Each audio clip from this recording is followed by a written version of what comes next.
Buenas tardes, ¿me escuchan? Sí, doctor. Vamos a proceder a presentar. Mientras les voy diciendo de que ya saben que la próxima semana es el examen final. Igual solamente preguntas, misma metodología que el examen anterior. Una vez acabado el examen, me esperan un par de horas, una hora, y ahí mismo les doy sus notas finales, incluidas notas de práctica. Las notas de práctica de los segmentos se las van a estar entregando en los siguientes días. ¿Ya? Y el mismo día martes, el próximo día martes, ya saben que el examen es a la hora de esta clase teórica. Acaban el examen, me demoraré pues una hora y media en ya tener sus notas finales, sus promedios finales, y ahí mismo también les voy a dar indicaciones para lo que es el examen sustitutorio, ¿no? Para que lo puedan ver. Entonces, próxima semana ya acabamos todo y les doy también sus promedios, sin problema.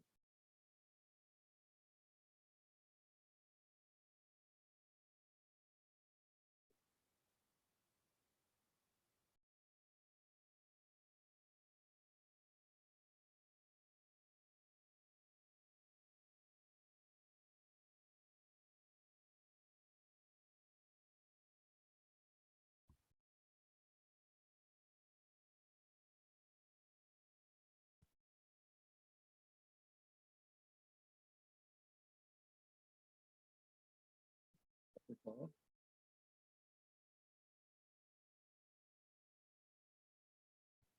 Ajá.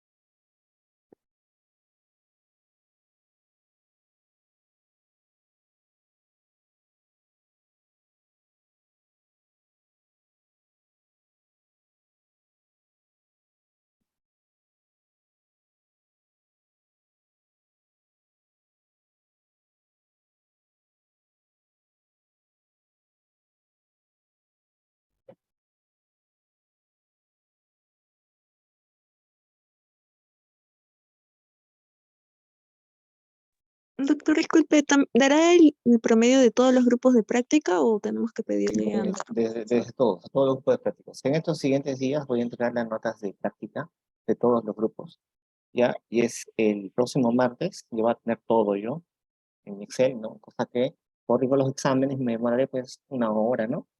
Y después de la hora, uno por uno se pueden acercar en el salón donde voy a estar y les entrego ya su promedio final, incluido notas de prácticas, teorías y todo. Ese mismo día ya les entrego todo. Puede ser personalmente y también personalmente pueden también realizar el examen sin problema. Y ahí mismo les doy instrucciones del sustitutorio. El susti es cancelatorio, ¿no? Va a ser susti por segmentos, ¿no? Primer examen, segundo examen, para lo cual van a tenerse que inscribir. Ya en el salón donde voy a estar corrigiendo van a ver dos listas donde se anotan los que quieran dar examen sustitutorio. Si quieren levantar nota, igual también pueden dar sustitutorio, ¿no? Se respeta la nota más alta, pero tienen que inscribirse. Porque tienen que inscribirse porque tengo que saber cuántos exámenes voy a mandar a imprimir.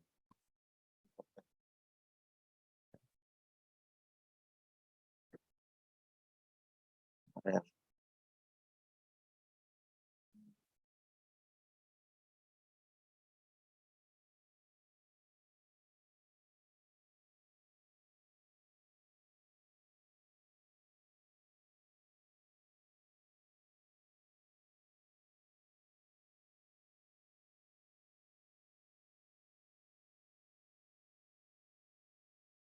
¿Pueden ver la pantalla? Sí, ¿no? Sí, doctor. Pueden Sí, ver. doctor. Vamos a ver lo que es manejo hospitalario COVID-19. Una enfermedad, pues, como ustedes saben, relativamente nueva, ¿no? Que vino en los últimos meses del 2019 a otros países y hasta acá Perú, bueno, ya se detectó en marzo de 2020, ya todo el mundo sabe lo que pasó, todo lo que pasamos. Y que, bueno, está para quedarse, ¿no? Van a venir de olas en olas, de olas en olas, estamos en la quinta ola, en el hospital. Hay Pacientes positivos para COVID, pero no son pacientes con patología respiratoria. O sea, no hay ninguna en UCI ahorita. Pero ¿qué es lo que pasa, por ejemplo? Son pacientes con celulitis, ¿no? Con nada respiratorio, pero que tienen una prueba positiva. Son pacientes con cirrosis, con nada respiratorio, pero que tienen una prueba positiva. Entonces, antes, obviamente, se les pasaba a un lugar distinto. Ahora no es una infección endémica, es como una influenza. O sea, si una celulitis me sale positiva para influenza, no voy a aislarme, ¿no? En mi misma sala, con su mascarilla, distanciamiento, lavado de manos, etcétera, y no pasó nada. Eso, así estamos enfrentando ese tema ahorita, ¿no? O sea, ya no hay desplazamiento de pacientes, salvo que haga neumonía y, bueno, se ve el tema que pase a un área diferenciada, manejo de etcétera, ¿no? Pero este tema va a estar todavía circulando, está para siempre, no hay que acostumbrarse. Entonces, coronavirus, saben que es un virus ARN de cadena simple. ¿Por qué se llama coronavirus? Porque tiene a su alrededor una serie de proyecciones, ¿no? Que le dan ese aspecto de un efecto corona, ¿no? Y esas proyecciones se deben a sus antígenos. Uno de los antígenos principales, ¿no? De esas proyecciones que salen del virus es la proteína Spike. Spike, uno de los antígenos de lo que se pone. En realidad, justamente su forma. Ya. Este virus interacciona con las células respiratorias, con los neumocitos. Y ingresa, gracias a su interacción, con un receptor de los neumocitos tipo 2. ¿Qué receptor? El receptor de la enzima convertidora de angiotensina 2. Este receptor de la enzima convertidora de angiotensina 2 está presente en nuestras células, como los neumocitos. ¿Sí? Interacciona con ese receptor y gracias a ese receptor es el coronavirus ingresa. Receptor de la enzima convertidora de angiotensina 2. ¿Alguien sabe cuál es la función normal de ese receptor de la enzima convertidora de angiotensina 2? ¿Cuál es su función normal? ¿Qué me dice? Convertir la angiotensina 1 en angiotensina 2. No. Es la enzima convertidora de una cosa es la enzima convertidora de angiotensina. ¿Qué pasa en la angiotensina 1? De angiotensina 2. Cuando yo doy un YECA, inhibo a esa enzima. O sea, inhibo el pase de angiotensina 1 a angiotensina 2. Este receptor, mira, así se llama, receptor de enzima convertidora de angiotensina 2, ¿qué hace?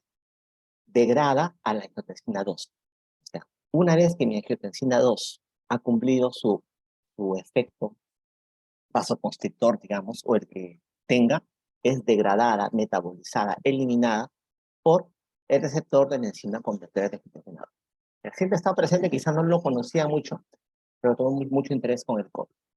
Entonces, ustedes van a escuchar que al inicio, por ejemplo, al inicio de la pandemia decían que los YECAs podían tener ciertos problemas, ¿no? Podían producir empeoramiento del COVID, ¿no? Etcétera. Otros decían que tenían un factor beneficioso. Bueno, ¿por qué? Porque supuestamente podrían tener un efecto negativo del paciente. Ya, mira, acuérdate que la angiotensina 1 pasa a angiotensina 2 por la enzima convertidora de angiotensina.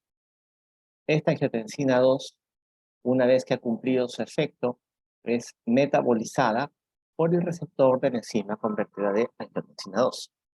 Y hemos visto que este receptor de la enzima convertidora de angiotensina 2 es mediante el cual el virus ingresa a la célula.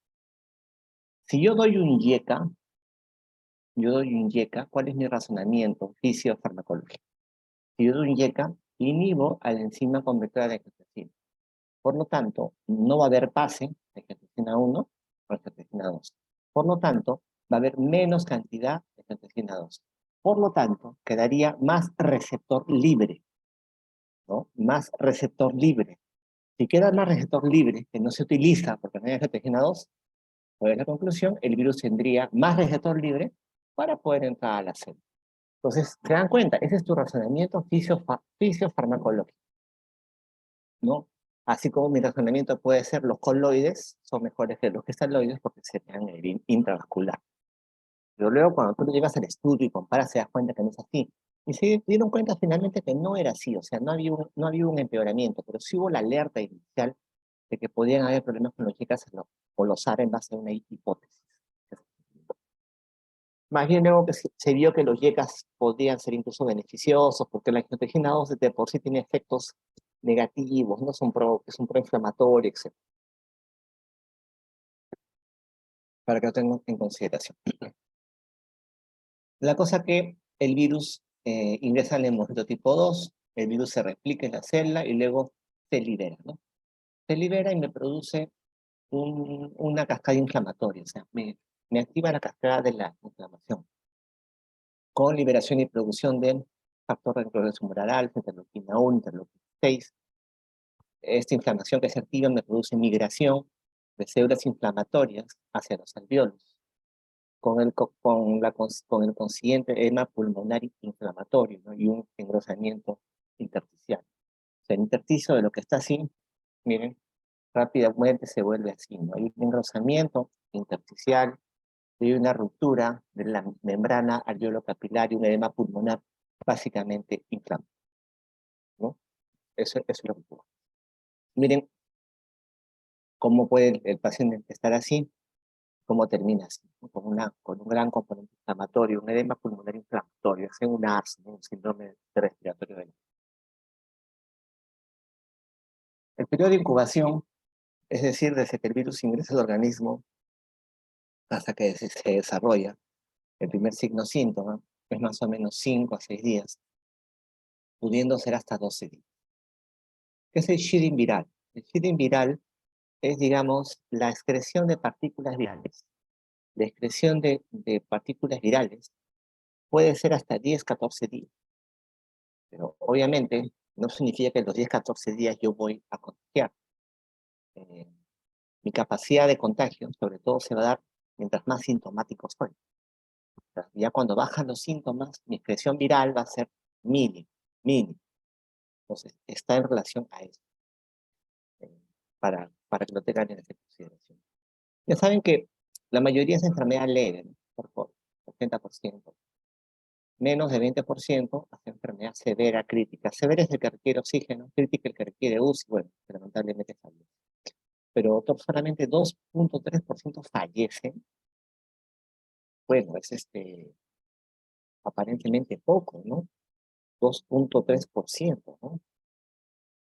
Entonces, ¿por qué hay tanta cantidad de muertos, ¿no? ¿Por qué? Porque obviamente, si tú agarras 100 pacientes, el 2.3% va a ser 2.3 pacientes. Pero si tú agarras 100.000 pacientes, 100.000 pacientes, ese 2.3% se va a convertir en 2.300. Y así sucesivamente, ¿no? Entonces, si lo ves como porcentajes es poco, pero como es tan contagioso el virus, finalmente se multiplica. Han visto que produce un gran componente inflamatorio, ¿no? Y ese componente inflamatorio tiene su acné, su pico, entre los 5 a 10 días de empezado el cuadro clínico. Acá se produce la llamada tormenta de citoquinas, que es una cascada inflamatoria que se produce con un gran componente inflamatorio pulmonar. La sintomatología, como ustedes sabrán, pues es una infección respiratoria alta. Y actualmente, en realidad, cualquier paciente que me hace una infección respiratoria alta es COVID hasta demostrarlo lo excelente. Otro gráfico, bueno, este es periodo de incubación, 5 días, se presentan los síntomas, y más o menos entre el quinto a 10.º día era el periodo en el cual el paciente podía empeorar. Entonces, ¿cómo sabíamos qué pacientes podían empeorar? Había una serie de marcadores inflamatorios que pedíamos. Por ejemplo, si el paciente llegaba en el día 3 o 4 con síntomas de COVID y tenía algún factor de riesgo para severidad, obeso, hipertenso, varón, adulto mayor, y tenía algunos marcadores, así el paciente esté tranquilo, yo lo hospitalizaba y lo tenía bajo monitoreo porque es muy probable que el paciente podía empeorar. Las complicaciones, bueno, la mayoría sí es síndrome de distrés respiratorio del adulto, lo que es el ARS, cardiovasculares, tromboembólicas se habló mucho, ¿no? Ustedes veían los videos de China, de gente muerta en la calle, algunos pensaban, otra hipótesis es que hacían TEP, ¿no? Una embolia pulmonar. La embolia pulmonar puede darle muerte súbita. Bueno, no era tanto así, ¿no? Pero sí se ha visto que se podía producir fenómenos tromboembólicos. ¿Cómo podemos identificar un tromboembolismo pulmonar en esos pacientes? Porque había empeoramiento de la disnea. Lo que ya tenían disnea, la disnea empeoraba. Bueno, lo que se ve ahora es las secuelas a largo plazo, ¿no? El long COVID que llaman, que todavía se están descubriendo las secuelas que pueden quedarme, dependiendo psiquiátricas, ansiedad, todo torácico, disnea, problemas de la tiroides, mucha tiroiditis, etc.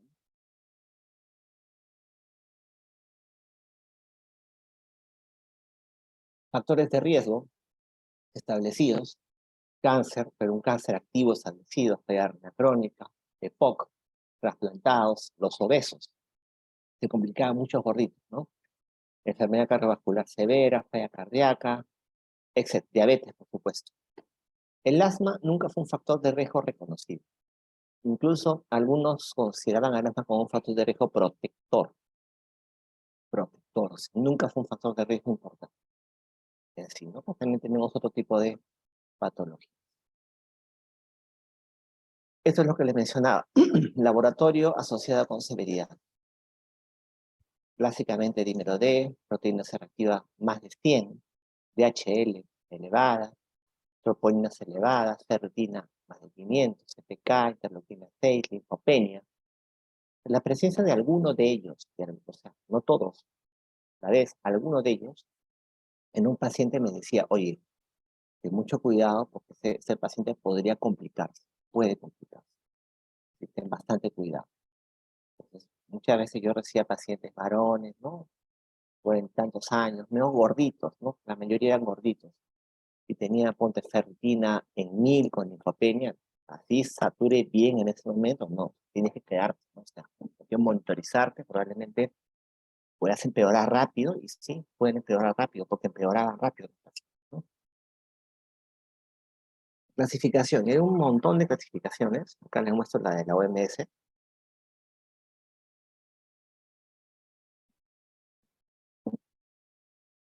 Moderado, con signos clínicos de neumonía, pero que no sea grave. Este paciente va a requerir oxigenoterapia, definitivamente, con cánula nasal o con colesterol. Severos, signos clínicos de neumonía, y alguno de los siguientes: taquipnea, disnea grave, saturación. Este probablemente pueda recibir oxígeno con cálula nasal de alto flujo, o también ventilación mecánica. Y el crítico, pues, es el que se maneja en UCI, y este sí definitivamente va a manejarse como, para que vean. En medicina interna veíamos casos moderados a severos. Los críticos intentamos pasarlos a UCI. Obviamente, a veces los críticos no todos subían, también los manejamos. Ya, en el año de pandemia, bueno, en un año no, ya, a ver, ya 2 años ya de pandemia, 3 años de pandemia, ¿qué es lo que hemos intentado? ¿Qué fármacos recuerdan ustedes que se intentaron en los pacientes? ¿A qué cosas les dimos? ¿Recuerdan? A ver, ¿qué han escuchado? Acitromicina, Acitromicina, ¿qué más? ivermectina, Hidroxicloroquina, Hidroxicloroquina al inicio, muy bien, ¿qué más? ivermectina, Ujú. Ivermectina, ¿qué más?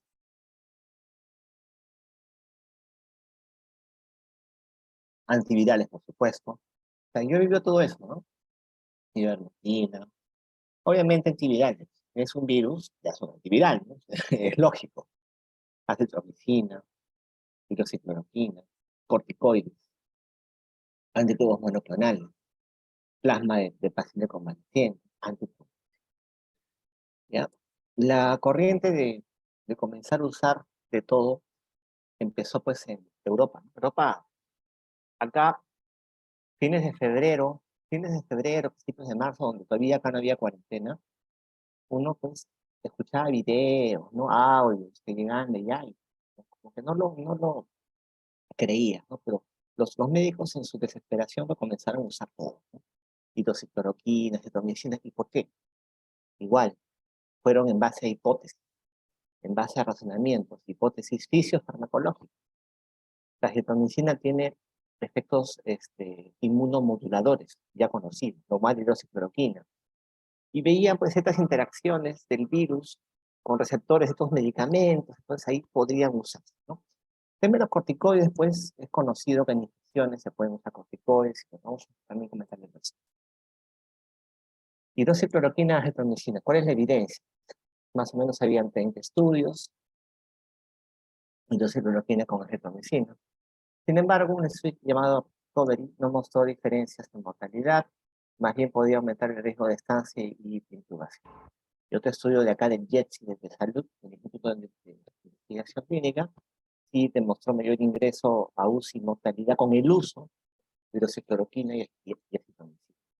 Las razones para su uso fue, pues, como digo, un tanto fisiopatológico, ¿no? Aumentaban el pH a nivel del virus, inhibían de alguna manera su perfusión, ¿no? Además, la acitromicina tenía cierto efecto inmunomodulador. Yo quizás sugería que el uso de acitromicina en el sentido no tanto del COVID, sino que el COVID se presentaba como una neumonía atípica. Y se presenta como una neumonía atípica, ¿quién te asegura que era COVID? ¿No? Porque quizás no podía ser otro tipo de agente, como micoplasma, etc. Por ahí dice el tema de la acitromicina. Pero en sí, para lo que es COVID, en realidad no mostró ninguna recomendación. Entonces, es algo que no se usa y bueno, es más, se vio también que te aumentaba la muerte.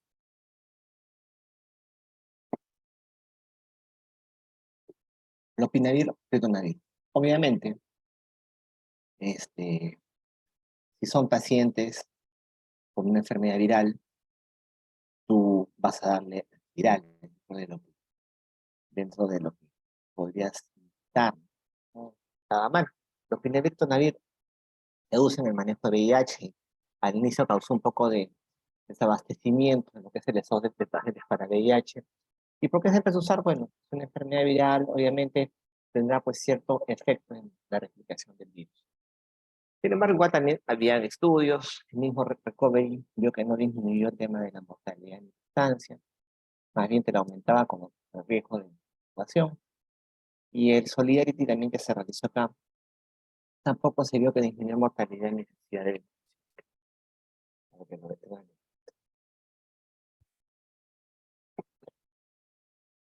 tampoco está recomendado, ¿no? ¿Qué más encontraron? ¿O qué más estudiaron? Plasma convaleciente. ¿Qué consiste eso? Agarro un paciente que se ha curado del COVID. Mi razonamiento dice, ese paciente tiene anticuerpos, que podría usarlos en otro paciente. También lógico, ¿no es cierto? Es mi lógica, pero mi lógica tengo que llevarle a un ensayo clínico. Entonces mi lógica era darle al paciente inmunidad pasiva. Inmunidad pasiva significa yo voy a darle anticuerpos ya formados al paciente. Inmunidad activa es que voy a hacer que el paciente genere sus propios anticuerpos. Evidencia, los estudios incluso tuvieron que ser suspendidos, o sea, no se terminaron. No se terminaron porque se vio que no había beneficio. No había beneficio, no había diferencia con el plan. Definitivamente también estaba no recomendado. Ivermectina. Ivermectina igual, también había razones fisiopatológicas para usarla, interferencia con la proteína spike, con replicación viral, efecto inmunomodulador. Pero lo curioso es que las dosis que se usaban experimentalmente, cuando se veía replicación viral, eran dosis pues muchísimo mayores que las que se daban en, ¿no? Ustedes saben que es un fármaco antiparasitario, ya bastante conocido desde hace mucho tiempo. Sin embargo, la evidencia vio que eran estudios mal diseñados, en algunos mayor mortalidad en esa UCI. En realidad no se recomienda su uso, usarlo, te mencionan, sea para un estudio de investigación, pero no para tratar en sí pacientes. Solamente podés usarlo si es en contexto de un ensayo. Llegamos a los corticoides. ¿Ya? ¿Alguna infección que ustedes conozcan en la cual se dan corticoides?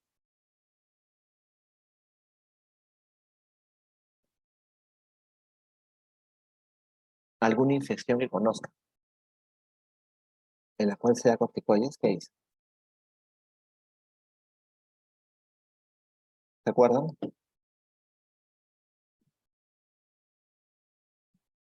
Infecciones respiratorias, urinarias. No. Por ejemplo, eso es meningitis tuberculosa. Respiratorias, por ejemplo, neumocistosis podría ser. También en accesos cerebrales. O sea, sí en cisticercosis. ¿Por qué? Porque a veces lo que te causa problemas es, es la inflamación que me desencadena o me induce el agente inflamatorio.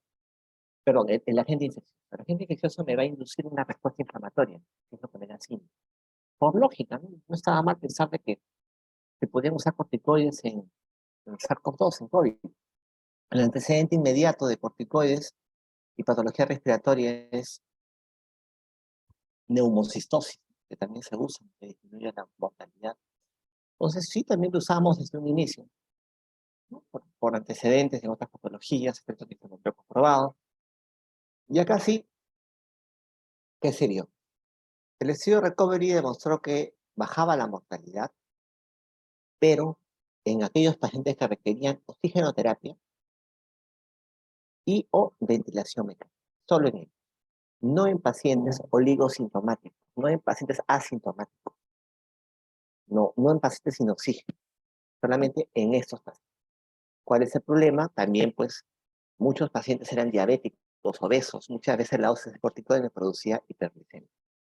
Lo que se recomendó fue dexametasona o su equivalente parenteral por vía endovenosa, dosis de 6 miligramos cada 24 horas, cada 24 horas, por más o menos 5 días o hasta el alta de ese paciente, ¿no? Ahora, hay controversia por el momento de la administración. Algunos mencionan de que había que administrarlo a partir del 5.º día de enfermedad y no a partir del primer día. Porque si lo administras a partir del primer día, también podían decir de que podía producir inmunosupresión y me bajaba las defensas contra el virus. Acuérdate que tú te infectas con el virus y al 5.º día es la cascada inflamatoria. Yo justamente doy corticoides para la cascada inflamatoria. Pero si lo doy desde un inicio, puede que también mi inmunodeprima, me bajen mis defensas y de alguna manera haga que el virus se pueda multiplicar más. Un poco controversial, la cosa es que sí se usa corticoides, es un manejo sí recomendado, pero para pacientes que requieren oxígeno.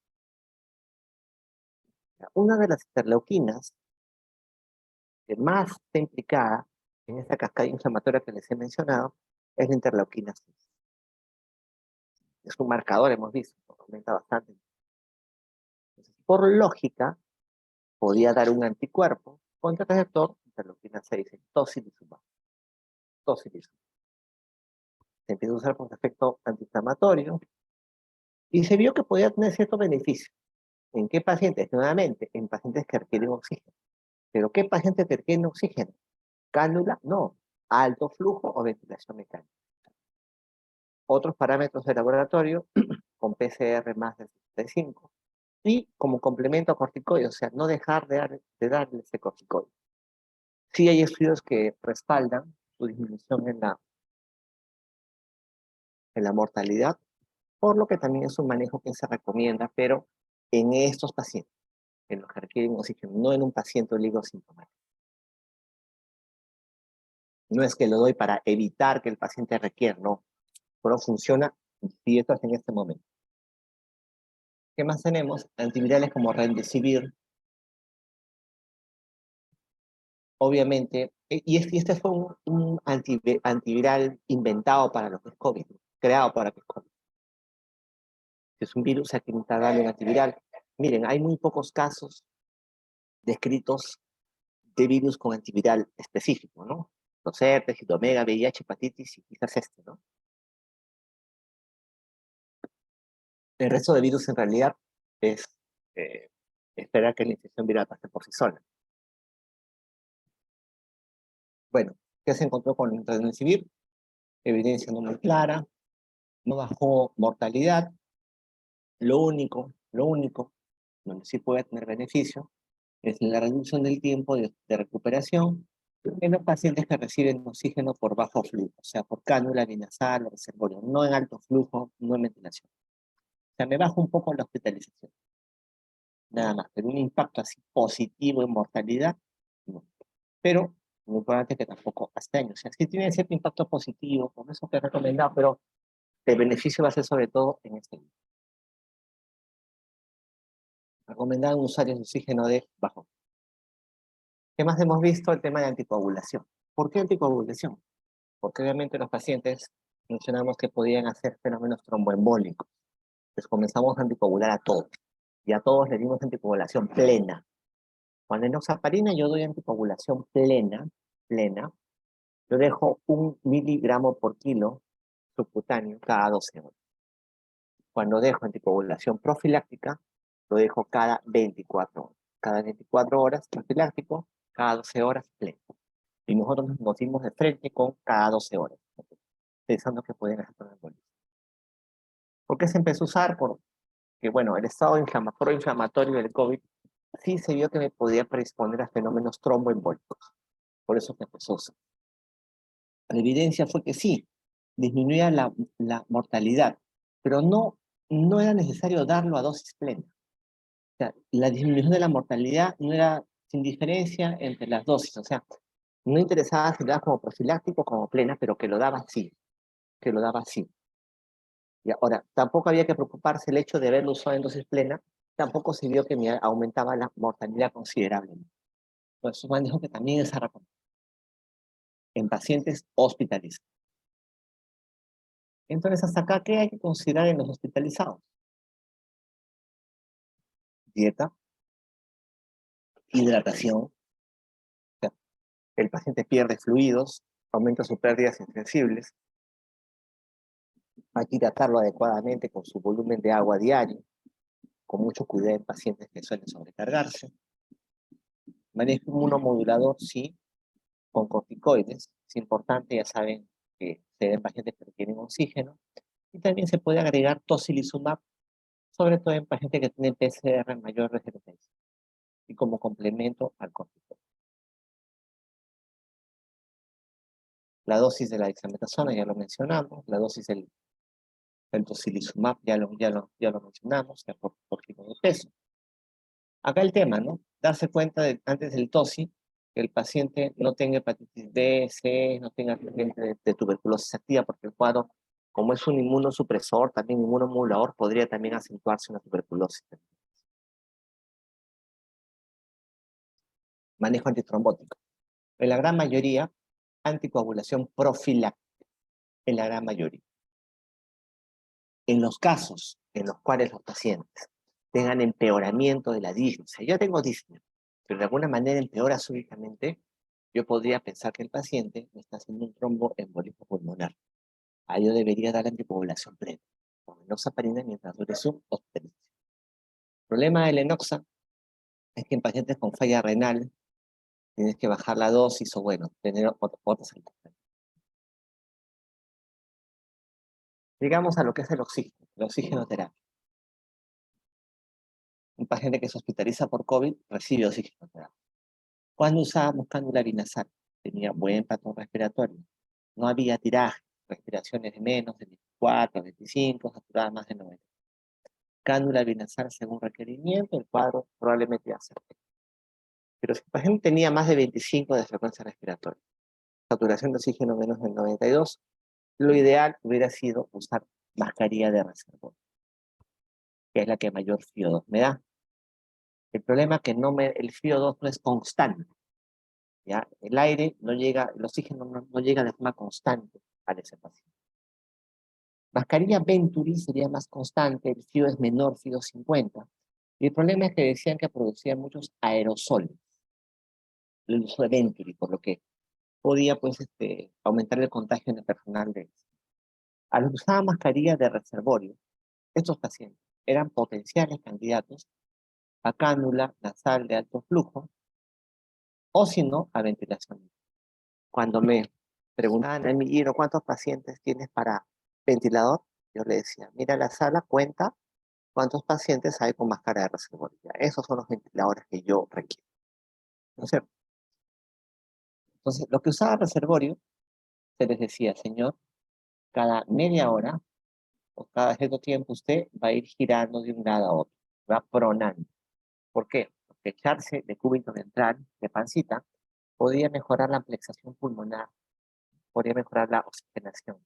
Entonces, se hacía que el paciente mismo colabore con eso, con la pronación consciente, o sea, que él mismo se prone cada 30 minutos a 1. En segunda hora nos llegaron las cánulas de alto flujo, dispositivos de muy fácil uso, amigables para ese paciente, y que me ofrecían FIO2 constantes, una FIO2 de más del 60%. ¿No? Tenía ciertas indicaciones, hipoxemias severas, PAFIs bajos pero no tan bajos, y lo monitorizábamos con un índice que era el IROX, ¿no? Saturación de oxígeno sobre FIO2 sobre fuerza. Bueno, era todo un tema de monitoreo. Estas son las salas de hospitalización, esta es la sala donde trabajo yo, Julián Arce. Todo era COVID, cada paciente con sus cánulas de alto flujo, bueno, todo el personal con sus equipos de protección.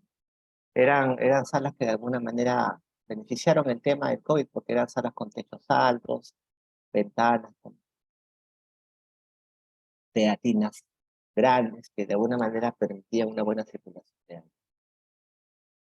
Nuestros resultados usando las cánulas de alto flujo, bueno, fallecimiento, lamentablemente 28% de los casos en los que los usamos, pero solamente con alto flujo salió más de la mitad y también nos sirvió como puente de ventilación mecánica. Mientras esperábamos que se vacíe un ventilador en UCI, usamos el alto flujo como puente para que se llegue. O sea, tenemos acá un 70% de casos, un poquito más, que fueron bien con cánulas.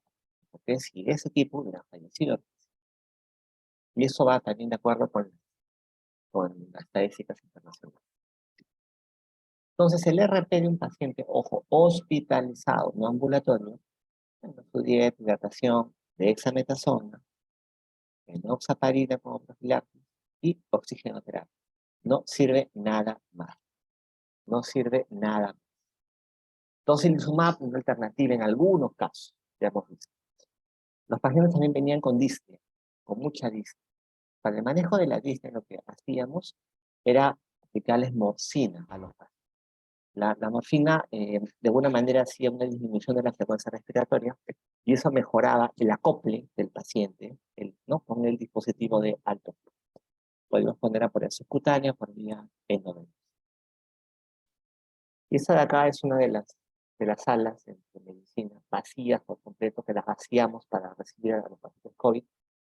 Son salas como para pandemia, ¿no? O sea, con puertas grandes, teatinas, ventanas a los costados que permitían un adecuado flujo de aire, ¿no?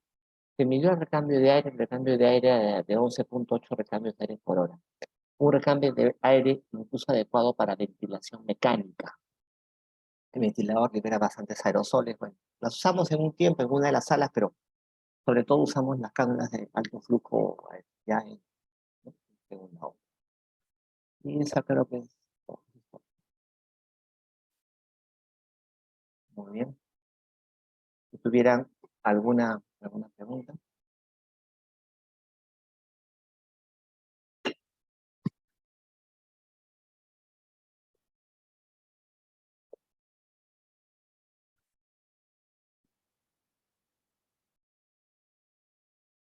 ¿Alguna pregunta respecto a la clase?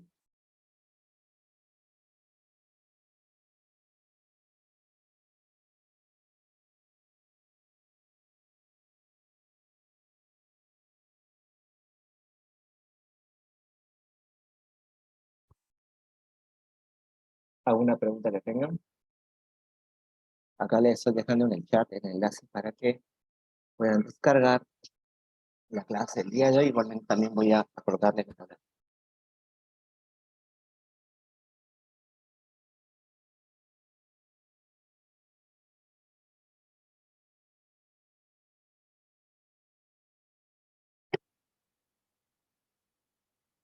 bueno, si no hay preguntas, esta ha sido la última clase. Muchas gracias por toda su atención en este curso. segundo semestre del año 2022. Y bueno, ya nos estaremos viendo en otra ocasión, ¿no? Ya nos vemos el día de esa. Muchas gracias.